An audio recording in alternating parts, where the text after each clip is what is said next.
گرم پڑ گئی. کہنے لگے یہ کیا کر رہے ہو؟ کہنے لگے کہ ہم اس کی پوجا کر رہے ہیں. آپ نے فرمایا اس سے کیا فائدہ؟ کہا ہم اس کی پوجا اس لیے کر رہے ہیں تاکہ مرنے کے بعد یہ ہمیں نہ جلائے, مرنے کے بعد یہ ہمیں نہ جلائے. کہا کتنے دن ہو گئے؟ کوئی کہنے لگا 40 سال ہو گئے, کوئی بولا 60 سال ہو گئے. کہا ذرا اس میں ہاتھ رکھ کے دکھانا.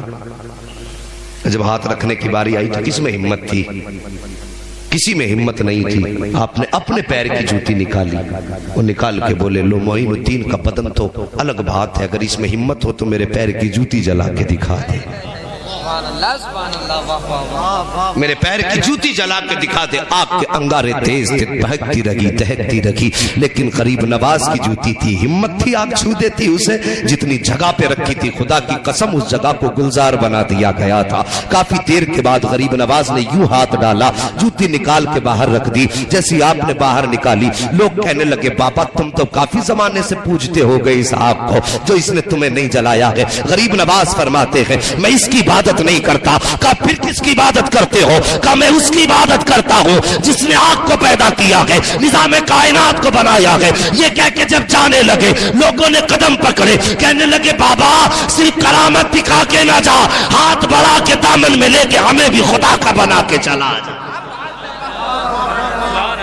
اللہ اکبر, یہ شان غریب نواز کی ہے. یہ میرے مصطفیٰ کے شہزادے ہیں, ان کے در کی سخاوت کی بات کون کرے؟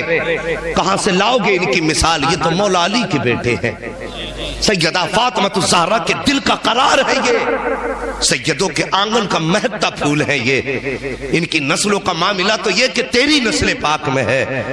بچہ بچہ نور کا, تو ہے عین نور تیرا, سب گھرانہ نور کا. اللہ سب کو سلامت رکھے. مجھے خوشی ہو رہی ہے کہ نیچے بیٹھنے والوں کو بھی مصطفیٰ کی نعت یاد ہے, اور یہی اپنی کوشش رہتی ہے جوانوں, جب کل گھر سے نکلو, اسکول جاؤ, کھیتوں میں جاؤ, تو پھر گانے گاتے مت جانا, مصطفیٰ کی نعت کے ترانے گنگناتے جانا ہے. ہاں اٹھتے بیٹھتے نبی کی نعتیں پڑھا کرو, نہ جانے کہاں پر زندگی الوداع کہہ دے, کچھ نہیں پتا. گاؤں گاؤں جا کے آپ دیکھ لو, وہاں پر بوڑھوں کی تعداد کم, جوانوں کی زیادہ ہے. اس کا مطلب کیا ہے؟ مطلب یہ ہے کہ بڑھاپے تک لوگ کم ہی پہنچ پاتے ہیں, زیادہ تر جوانی میں ہی لوگ ختم ہو جاتے ہیں. مہربانی کرو جوانوں, آخرت کی تیاریاں کرو, اللہ والوں کے دامن سے وابستہ رہو اور ان کے دامن سے جڑے رہو, اور اپنے دل کی دنیا اللہ کے ولیوں کے قدموں میں ڈال دو. اور پھر جب ان کے ہو جاؤ گے نہ تو جھوم کے کہا کرو گے جب تک بکے نہ تھے تو کوئی پوچھتا نہ تھا, تو نے خرید کر ہمیں انمول کر دیا. اللہ اکبر. غریب نواز کی بات کر لوں, اجازت ہے تھوڑی اور بات کر لی جائے؟ اجازت حضرت, پوری اجازت. ذرا سارے کہہ دیں یا رسول اللہ, سارے بولیں یا معین. اللہ سلامت رکھے. بس توجہ کریں میرے غریب نواز, مہربانی کرو. آپ کے دربار میں نا آپ کے ایک مرید تھے, بڑے غریب تھے, بیٹھے ہوئے تھے. ایک تاجر آیا, اس نے آ کے نا آپ کے مرید کا گریبان پکڑا آپ کے سامنے, وہ کہنے لگا میرے پیسے کب دے گا؟ غریب نواز نے یوں نگاہ اٹھائی, آپ نے فرمایا یہ اس کے ساتھ زیادتی کیوں کر رہا ہے؟ اس نے کہا آپ کو نہیں معلوم اس پہ پیسے میرے بہت دن کے ہیں. آپ نے اپنے مرید کی طرف دیکھا, اس کی آنکھ میں آنسو تھے.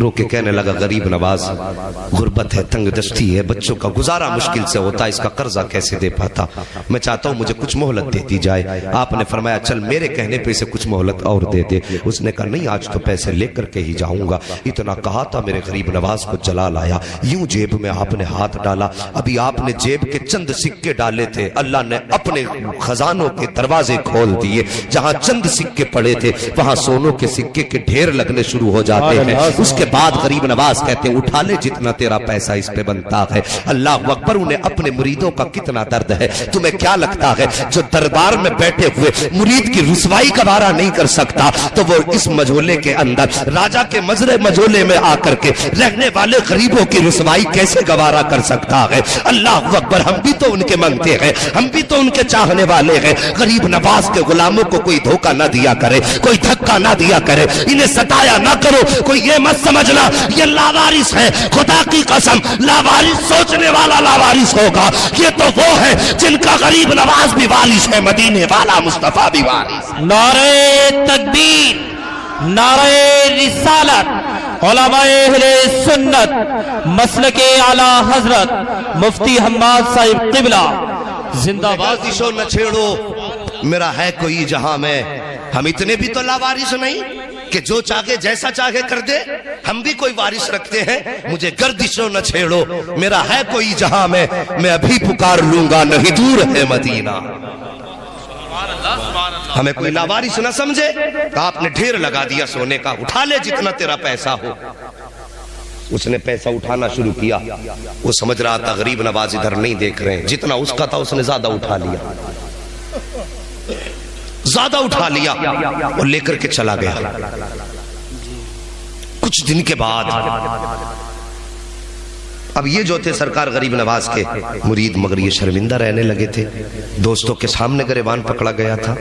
اگر کوئی ان میں کا دربار بازار میں مل جاتا تو خود بخود آٹومیٹکلی گردن جھک جاتی. اگر کسی کے ساتھ ایسا معاملہ ہو جائے, پھر وہ کہیں مل جائے تو شرم آئے گی نا بات یاد کر کے. یہ سوچ کے شرمندہ ہو جاتے تھے, روتے رہا کرتے تھے, یا اللہ یہ میرے ساتھ کیا ہوا گیا, یا اللہ یہ میرے ساتھ کیا ہوا گیا. اگر کوئی آپ کے ساتھ زیادتی کرے نا تو غصہ نہ کیا کرو. اگر کوئی آپ کو پریشان کرے نا تو پھر اپنے آپ کو کوسا نہ کرو.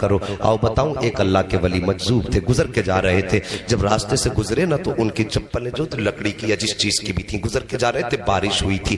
اب جو پیروں سے کیچڑ لگتا تھا وہ اچھلتا بھی تھا. مجذوب تھے, دیوانے تھے, بے احتیاطی میں چلے جا رہے تھے. ایک خاتون بیٹھی تھی دروازے پر, اس کے جیسے آپ کا پیر پڑا نا پانی میں, چھینٹے اس کے کپڑوں پہ آ گئے. اس کا محبوب اس کی کروٹ میں بیٹھا تھا. جیسے اس کے کپڑوں پہ چھینٹے آئے, اس نے کہا اس جانے والے نے میرے کپڑے خراب کر دیے. اس کا محبوب اٹھا, عاشق اٹھا, اور جا کے اس نے اللہ والے کے منہ پہ تماچا مارا.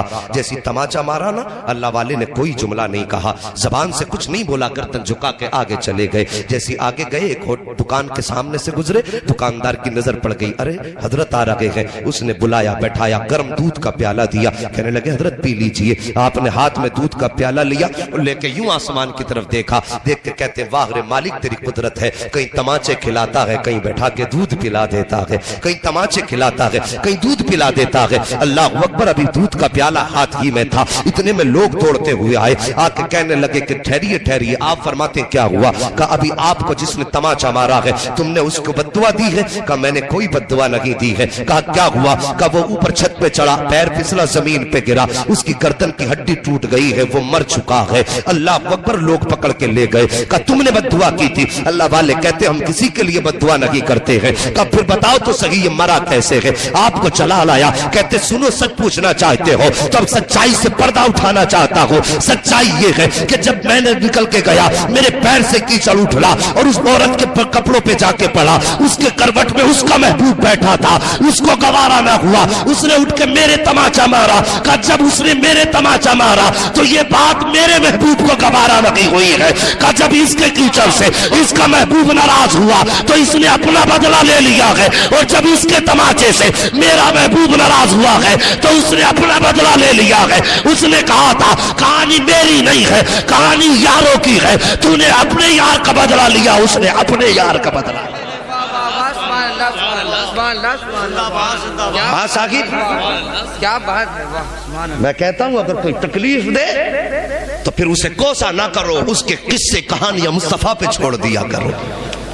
ہم بدلہ لیں گے, اپنی طاقت سے لیں گے, اور جب رب بدلہ لے گا تو اپنی شان کے مطابق بدلہ لے گا. معاف کرنے کی عادت ڈالو. توجہ ہے, اس نے کیا کام کیا تھا؟ اکٹھے بھر لیے, جیب میں زیادہ لے لیے جتنا اس کے. بات تو یاد ہے نا غریب نواز کی چوکھٹ, زیادہ لے لیے جتنے اسے لینے تھے, اس سے زیادہ لے لیے, چلا گیا. اب یہ رویا کرتے تھے, آنسو بہایا کرتے تھے. یہ تو نہیں ہے کہ یہ آنسو بہاتے ہیں اور خبر کسی کو نہ ہوتی ہو. واللہ وہ سن لیں گے, فریاد کو پہنچیں گے. اتنا بھی تو ہو کوئی جو آہ کرے دل سے. میرے نبی کی پھر حقیقت تو کیا ہے؟ آقا کہ آج بھی گنبد خضرا سے آواز آتی ہے, خنجر چلے کسی پہ تڑپتے ہیں ہم امیر, سارے جہاں کا درد ہمارے جگر میں ہے. وہ نبی جو یہ کہہ کے گیا ہے کہ اگر امتی کے پیر میں کانٹا لگتا ہے تو امتی کو درد بعد میں ہوتا ہے, مدینے والے کو احساس پہلے ہو جاتا ہے. یار جس کو ہمارے کانٹا لگنے کا احساس ہم سے پہلے ہوتا ہے, پھر جب اس کا امتی روتا ہوگا تو یہ کیسے سمجھ لیا وہ گنبد خضرا میں غافل ہوگا؟ خدا کی قسم بس وہ مہلت دیتا ہے, مان جاؤ مان جاؤ. اور جب سارے راستے بند ہو جاتے ہیں پھر رسی کھنچتی ہے, اور جب رسی کھنچتی ہے تو پھر سمجھو تو سکی. اعلیٰ حضرت فرماتے ہیں الہما قہر ہے اے غوث, وہ تیکھا تیرا, مر کے بھی چین سے سوتا نہیں مارا تیرا. اللہ اکبر. یہ ان کے بیٹے کی حقیقت ہے. اگر غوث کا جلال اتنا ہے تو مدینے والے کا جلال کتنا ہوگا. وہ منگتا رویا تو کوئی یہ تو نہیں کہ نبی کو خبر نہیں ہوئی. اور پھر غریب نواز کی چوکھٹ کا منگتا تھا. کچھ دن گزرے, ایک دن جو پیسے قرض لینے آیا تھا نا, چادر سمیٹے ہوئے تڑپتا ہوا غریب نواز کی بارگاہ میں آیا. کہنے لگا حضور مجھے معافی چاہیے. آپ نے فرمایا کیا ہوا؟ اس نے اپنی چادر اتار دی, اور جو دیکھا نا چادر اتار کے, تو اس کا ہاتھ سوکھ چکا تھا, پورا ہاتھ سوکھ چکا تھا. کہا حضور آپ سے کیسے بتاؤں؟ آپ نے مجھ سے کہا جتنے چاہے پیسے لے لے. اور کہا حضور آپ نے اجازت دیتی تھی, میں نے تھوڑے زیادہ اٹھا لیے.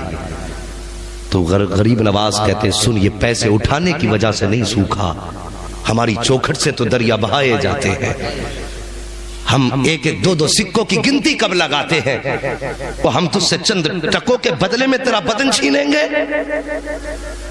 ہمارے دربار سے تو زمانے کو کھلایا جائے گا, تو تجھ سے چند سکوں کی وجہ سے یہ سزا؟ کہا حضور پھر کیا؟ کہا تو نے اللہ کے محبوب کے امت کے ایک ولی کا گریبان پکڑا تھا, اسی کے بدلے میں اللہ نے تیرا ہاتھ سکھا دیا ہے. کہا خیریت چاہتا ہے تو جہاں بھی وہ ملے اس سے جا کے معافی مانگ لے, اگر اس نے معاف کر دیا تو کچھ سدھار آ جائے گا. اللہ اکبر. اتنا سنا چادر لپیٹی, اور وہ میرے غریب نواز کا مرید اپنے بازار میں اپنے کام میں مصروف تھا. یہ گیا, اس نے جا کے چادر پھینکی اور قدم پکڑ کے اللہ والے کے رونے لگ جاتا ہے. جب رویا کہتا ہے حضرت معافی چاہتا ہو, مجھ سے خطا ہو گئی ہے. جب اس نے اتنی بات کہی, بازار کے لوگ اکٹھا ہو گئے, وہ بھی جمع کے جن کے سامنے گریبان پکڑا تھا, اور آج وہ بھی یہ جنہیں اس کہانی کی خبر نہ تھی. جیسے اس نے پیر پکڑے ہیں, اور پیر پکڑنے کے بعد کہا تھا خطا ہو گئی معاف کر دے. آپ نے اس کو پکڑ کے اٹھایا اور فرمایا یاد رکھ, اللہ کے بندوں پر کبھی ظلم نہیں کرنا چاہیے. جب میں نے تجھے معاف کیا ہے, خدا بھی تجھے معاف فرما دے. اتنا سننا تھا, گردن اٹھا کے کیا دیکھتا ہے, یہاں بھی ہاتھ ٹھیک ہو گیا ہے. اور دوڑا غریب نواز کی بارگاہ میں, کہتا حضور اب میرا ہاتھ ٹھیک ہو گیا ہے. آپ فرماتے جا واپس چلا جا. اس نے کہا حضرت اب صرف ہاتھ ٹھیک ہوا ہے تو ہاتھ لے کر تھوڑی جاؤں گا, اب تو اجازت دے دو, اس ہاتھ سے ساری زندگی تیری جوتیوں کو صاف کر کے گزار. واہ واہ واہ, سبحان اللہ سبحان اللہ, واہ اللہ اکبر. پھر میرے غریب نواز نے ایک نگاہ ڈالی, اس کو بھی ولایت کی معراج عطا فرما دی. یہ ہے غریب نواز. اب ایک بات اور کہہ دوں آپ سے صاحبو, ہم نے اس سے یہ سیکھا کہ اگر کسی پہ ہمارا قرض ہے, وہ غریب ہے, تو اس کو پریشانی میں زیادہ پریشان نہ کیا کرو. تم سے اگر کسی نے قرضہ لیا 10 دن کے لیے, تم نے دے دیا, 10 دن لوٹ کر کے آئے, تم نے اس سے کہا بھائی پیسے دے دے, وہ کہنے لگا 3 دن کی مہلت دے دو.